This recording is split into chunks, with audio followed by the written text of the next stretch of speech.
It is possible in this country to fight terrorism ferociously and still be sensitive to American values and the rule of law. And that is what I want to spend a few minutes talking about, because I think under the approach developed by Senator Feinstein, this legislation does that. And I want to start by responding to the point that my friend from Missouri has made about the most dangerous terrorists that we are involved in interrogating. And it seems to me that these individuals are literally human ticking time bombs. They have information, for example, about operations that we absolutely must have information on in order to protect the American people.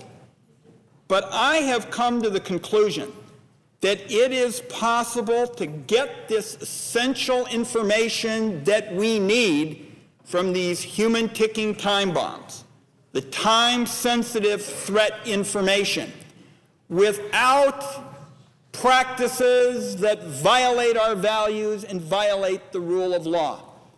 And Mr. President, the reason I've come to that conclusion and why I so strongly support what Senator Feinstein is doing, that's what some of our key officials tell us in the executive branch. For example, just this week, I asked FBI Director Mueller about whether it was possible to use non-coercive techniques effectively in terms of getting this information from human ticking time bombs. And the director said, to his credit, yes, it was possible to use non-coercive techniques to get the information necessary to protect the United States of America.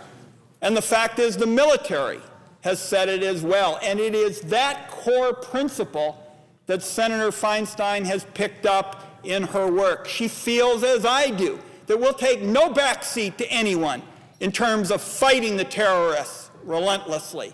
But we can do it, as Director Mueller and the military have said, in line with the rule of law and in line with American values. And with respect to the role of the military, they already abide by interrogation rules that are flexible and effective. They've been used by professional military interrogators with many years of experience, and they are clearly effective. Now, some have suggested, incorrectly in my view, that the military's rules make veteran interrogators follow the same rules as new recruits, but that's not right. The Army Field Manual actually makes it quite clear which techniques are authorized for all service members and which require special permission to use. Mr. President, it's my view that our country has paid dearly for this secret interrogation program. My friend from Missouri has indicated, in his view, you cannot torture.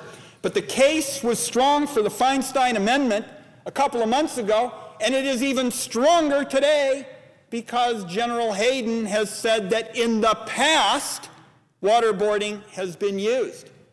And in fact, my view is that the need for this legislation, just on the basis of the developments of the last few weeks, is even more important than it was.